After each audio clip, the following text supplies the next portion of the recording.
En parlant à Donald Trump, je lui ai dit « Quelle est la solution ?» Soit l'Ukraine aura des armes nucléaires et alors c'est la défense pour nous, soit nous devrions avoir une sorte d'alliance. Il s'agit d'une dangereuse provocation. Toute mesure dans cette direction entraînera une réaction correspondante. Je peux dire tout de suite que la Russie ne permettra en aucun cas que cela se produise. À la fin de la Seconde Guerre mondiale, Hitler croyait fermement que la mort de FDR marquerait un tournant décisif. Il s'imaginait que tout allait changer soudainement, pensant que l'absence du leader américain allait bouleverser la situation. Pourtant, cela n'a rien changé. Toute l'offensive des Ardennes reposait sur l'idée qu'il pourrait briser nos lignes et que face aux lourdes pertes, nous serions dans un tel chaos que nous abandonnerions et retournerions chez nous. C'était totalement irréaliste. Cet homme était certes délirant, mais pas entièrement. Il avait accumulé ou volé des centaines de millions de dollars, tout comme ses acolytes. C'était un gouffre pour l'argent américain. Combien ont-ils gagné en revendant l'équipement que nous leur avions fourni? Combien ont-ils tiré profit du crime organisé et du trafic d'êtres humains, incluant des femmes et des enfants en provenance d'Ukraine? C'est scandaleux. Nous devons comprendre avec qui nous traitons. Bonjour chers amis, bienvenue sur la chaîne Monde Multipolaire. Dans cette vidéo, nous allons examiner les événements les plus significatifs des 48 dernières heures et même des dernières semaines. Nous avons beaucoup de mises à jour intéressantes à couvrir, alors plongeons directement dans le vif du sujet. Pour nous soutenir, abonnez-vous, commentez et likez la vidéo. Le colonel Douglas Macgregor, stratège militaire renommé, a maintes fois souligné que la situation militaire de l'Ukraine devenait de plus en plus critique. Le pays en est maintenant à prendre des mesures extrêmes pour soutenir son effort de guerre. Ces dernières semaines, la campagne de recrutement de l'armée ukrainienne a montré des signes évidents de désespoir. Ce qui avait débuté comme une conscription agressive des civils à Kiev s'est transformé en une véritable répression. Désormais, les forces de sécurité ukrainiennes mènent des descentes dans les restaurants, bars, salles de concert et tout autre endroit où de jeunes hommes pourraient se réunir. Il ne s'agit pas de traquer des déserteurs, mais de combler un manque crucial de main-d'œuvre, coûte que coûte. Un exemple marquant s'est déroulé le 11 octobre, lors d'un concert du groupe OKLG au Palais des Sports de Kiev. Alors que la soirée se terminait et que les spectateurs commençaient à partir, les forces de sécurité ont encerclé la zone. Des témoins ont rapporté que des officiers bloquaient les sorties, arrêtant des hommes et vérifiant ceux qui n'étaient pas inscrits pour le service militaire. Des scènes similaires se sont déroulées au centre commercial Goodwin et dans plusieurs restaurants populaires de la capitale. Ces méthodes sévères témoignent du besoin urgent de renforts pour l'armée ukrainienne. Après près de 3 ans de conflit brutal avec la Russie, les forces ukrainiennes sont à bout de souffle. Elles doivent renforcer leurs rangs avec des hommes qui, pour beaucoup, ne souhaitent pas combattre. Ces recrutements forcés marquent une rupture nette avec le début du conflit, où des dizaines de milliers de volontaires s'étaient engagés pour défendre leur pays. Désormais, Kiev recrute des hommes de tous horizons, étudiants, ouvriers et même des citoyens ordinaires qui profitent simplement de leur soirée. La pression pour atteindre les objectifs de recrutement a poussé le gouvernement à étendre ses efforts à toutes les sphères de la société. Aucun lieu public n'est épargné par ces raids. Les hommes vivent désormais dans la crainte constante d'être arrêtés dans la rue et envoyés au front. Cet effort intense de recrutement ne se limite pas à Kiev. Des descentes similaires ont lieu dans des villes comme Lviv et Dnipro, où l'armée tente désespérément de trouver des hommes pour renforcer ses troupes. Mais au-delà des quotas, c'est une question de survie. Ces militaires ukrainiens parcourent les rues de Kiev à la recherche de nouvelles recrues, volontaires ou réfractaires. Nous allons vous convoquer au bureau militaire. Avec la nouvelle loi de mobilisation, tous les hommes âgés de 18 à 60 ans doivent s'identifier auprès des autorités, qui espèrent ainsi recruter 400 000 soldats.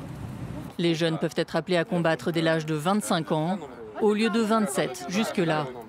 Une perspective peu enthousiasmante pour cet homme, originaire de Kherson. Je considère le silence comme un refus de la convocation. Vous me comprenez? Des officiers de recrutement souvent accueillis froidement par les personnes contrôlées. En cas d'infraction, les contrevenants s'exposent à des amendes de plusieurs centaines d'euros.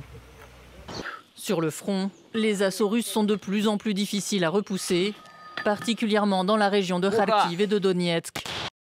L'Ukraine perd des soldats à un rythme alarmant, et la réalité sur le terrain est implacable. Pour bien comprendre pourquoi l'Ukraine en est réduite à ces mesures extrêmes, il faut examiner les chiffres derrière cette crise. Le colonel McGregor a souvent insisté sur les pertes insoutenables que subit l'armée ukrainienne. Bien que les chiffres exacts soient gardés secrets, on estime que des dizaines de milliers de soldats ont perdu la vie et beaucoup d'autres ont été blessés. Ce nombre est encore aggravé par la diminution du nombre de volontaires. En réponse à ces pertes, le gouvernement ukrainien a abaissé l'âge de la conscription de 27 à 25 ans. Une décision reflétant l'inquiétude croissante face à la pénurie de combattants. Cette loi, signée par le président Volodymyr Zelensky plus tôt cette année, visait à renforcer des rangs qui s'amenuisent. Pourtant, malgré cet apport de jeunes recrues, il est évident que l'Ukraine peine à maintenir ses forces.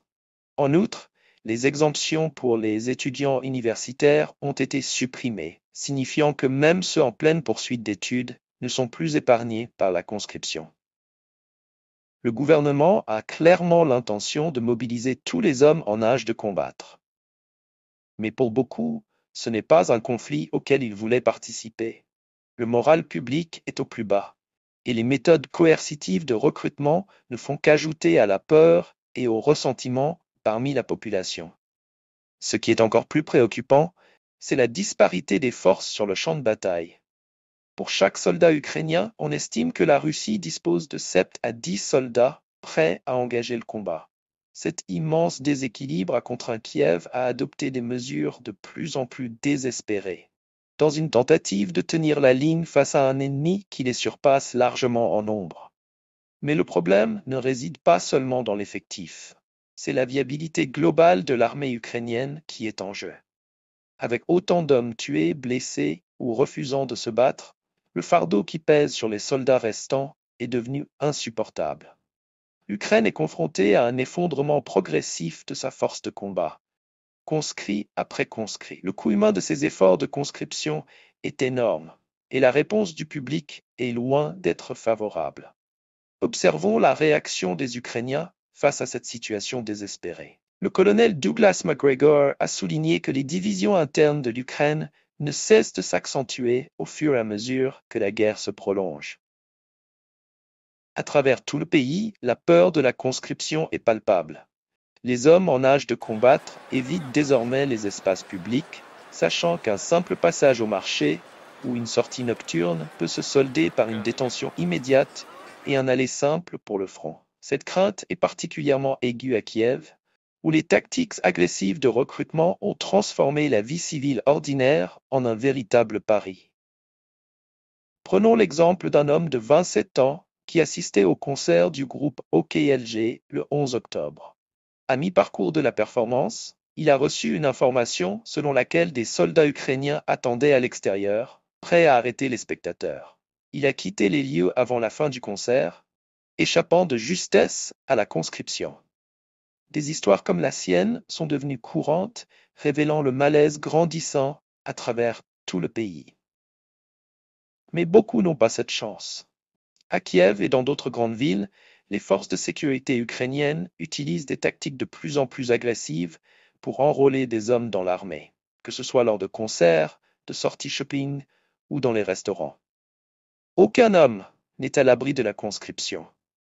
Le résultat est une population vivant dans la peur, non seulement de la guerre elle-même, mais aussi d'être forcée à y participer. En réponse à ces mesures oppressives, un nombre croissant d'Ukrainiens cherchent à fuir le pays. Des passeurs, tels que le tristement célèbre Stars, profitent de cette situation, proposant d'aider des hommes à franchir les frontières vers des pays voisins comme la Moldavie, la Roumanie et la Hongrie.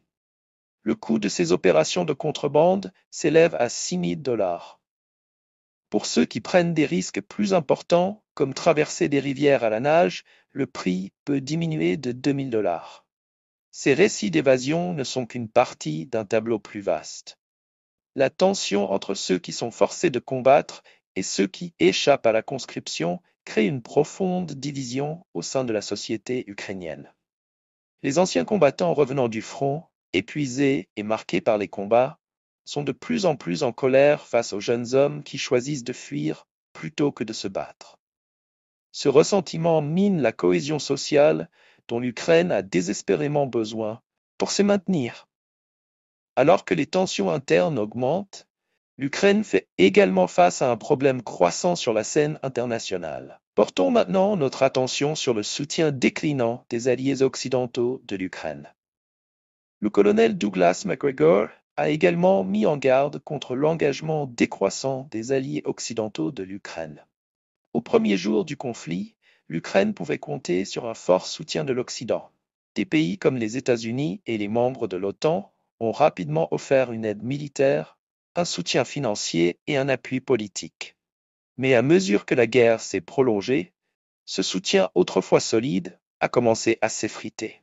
Pourquoi cette colère du président russe? Alors effectivement, Marie-Aline, il faut remonter à quelques jours. Le point de départ de toute cette affaire, c'est une indiscrétion du tabloïd allemand Bild, le quotidien à scandale, qu'on connaît davantage pour ce genre de presse, ce genre d'article, qui a publié donc un article qui a semé le trouble et qui est titré « Zelensky fait marche arrière après une déclaration sur le nucléaire ». C'est un article qui souligne ce qu'aurait dit Volodymyr Zelensky lors de sa rencontre avec Donald Trump, à savoir...